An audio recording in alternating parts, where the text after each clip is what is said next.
आदरणीय धर्म प्रेमी सज्जनों, सादर नमस्ते। मैं जेठालाल विश्वकर्मा आप सभी का हार्दिक स्वागत करता हूँ। जय सिया राम जी की रामायण रामचरितमानस से। देवी पूज्य पद कमल तुम्हारे, सुर नर मुनि सब हूँ वहीं सुखारे। तब ऋषि निज नाथ जिया चीनी, विद्या निधि कहूँ विद्या दीनी। जाते लागना क्षुधा पिपासा, अतुलित बल तनु तेज प्रकाशा।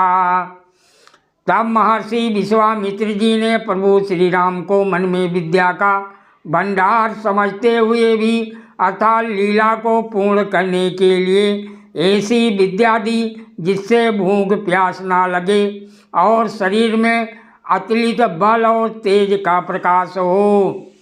देवी पूज्य पद कमल तुम्हारे, सुर नर मुनि सब हूँ वहीं सुखारे।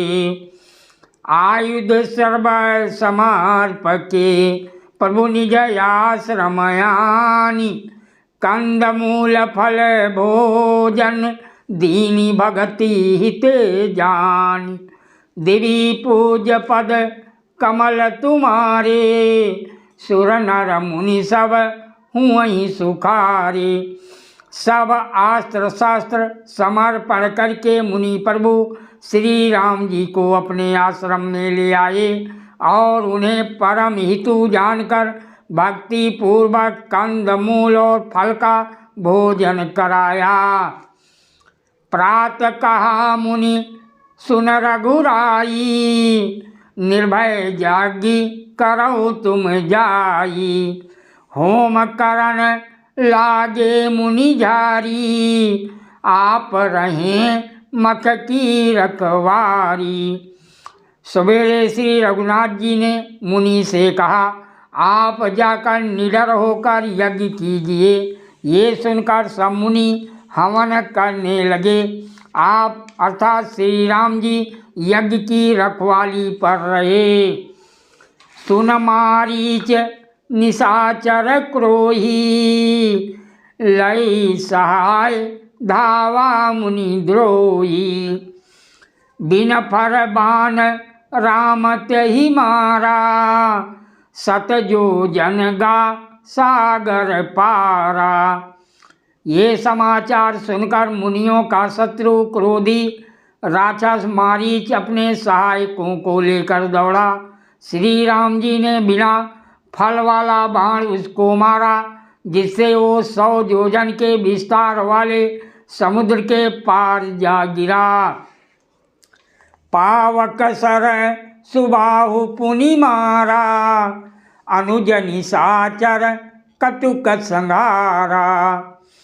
मारी असुर द्विज निर्भयकारी, अस्तुति करई दियो मुनि झारी।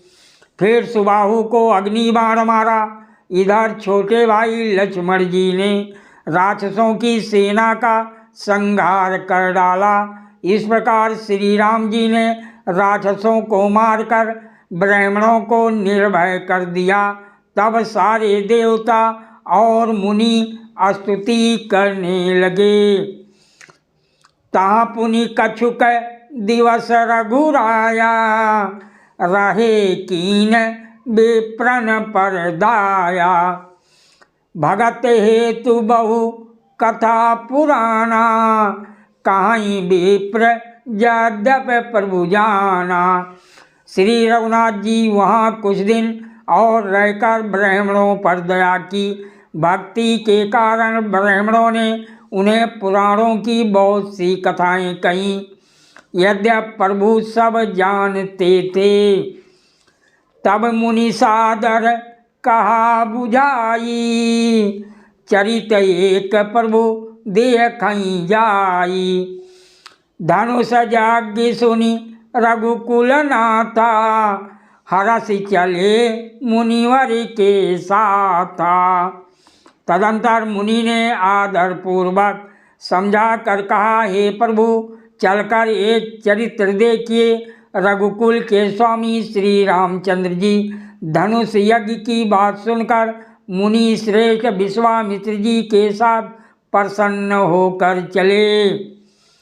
आश्रम एक दीख मग माही, खग मृग जीव जंतु तानाही। पूछा मुनि शिला प्रभु देखी, सकल कथा मुनि कहा विषेखी। मार्ग में एक आश्रम दिखाई पड़ा।